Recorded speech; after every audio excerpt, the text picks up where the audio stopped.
Religions are the primary and ultimate tools of predatory and parasitic social engineering, hiding behind holy facades. They are the main handlers of spirituality, controlling what people believe as a collective.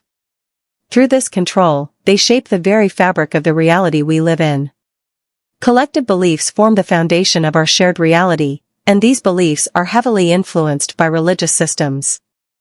Even those who were never raised in religion are impacted by these structures because the secular systems around us, our laws, our social norms, our values, are deeply rooted in religious teachings. So, while I speak from my own experience of being raised in Roman Catholicism, the truth I'm sharing applies to everyone. The influence of religious frameworks permeates all of society, shaping not only those born into it but also the broader systems we all live within. Religion is also the primary and ultimate source for grooming any other fractal of narcissistic abuse. In my case, it was where I first learned how to internalize the beliefs that would later fuel patterns of self-sacrifice, guilt, and self-neglect.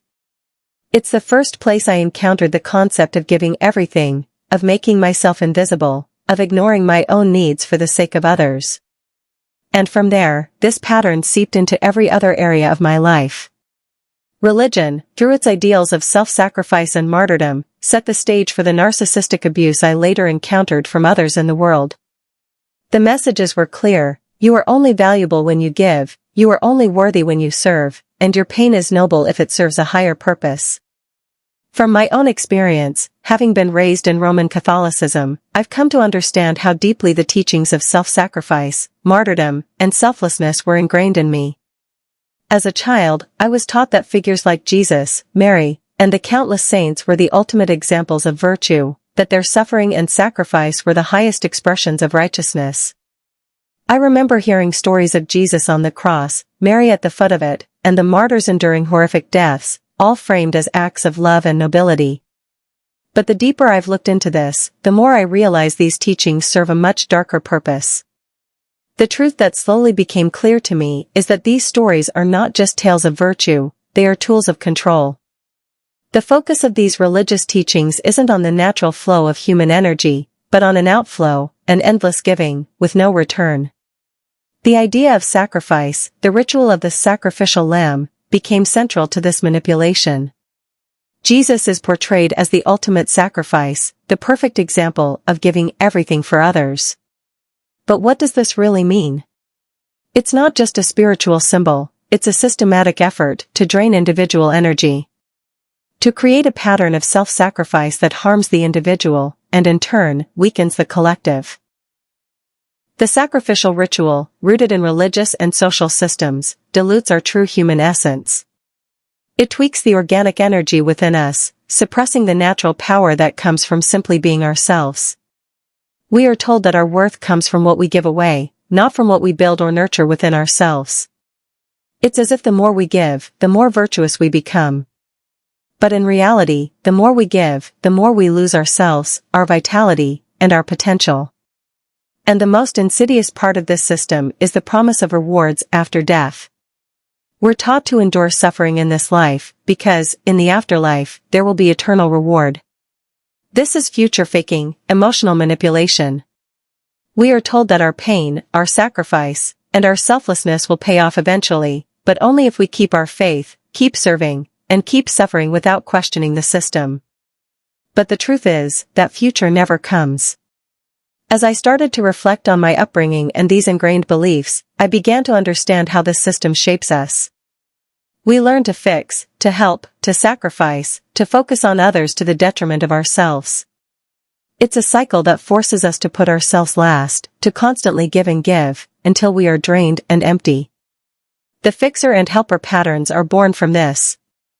We're taught that selflessness is the highest virtue, that serving others is the most noble calling. But in doing so, we neglect our own needs, health, and happiness. We forget that we are worthy of receiving, of caring for ourselves first.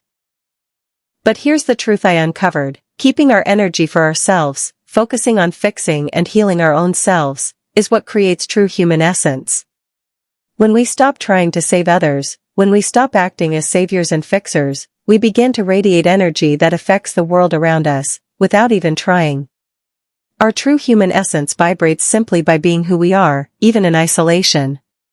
By reclaiming our energy, we awaken our own power, and in doing so, we create an energetic shift that ripples outward. This is where the real alchemy lies. When we work on our own state, without any intention of sacrifice or helping others, we become the living, breathing embodiment of freedom.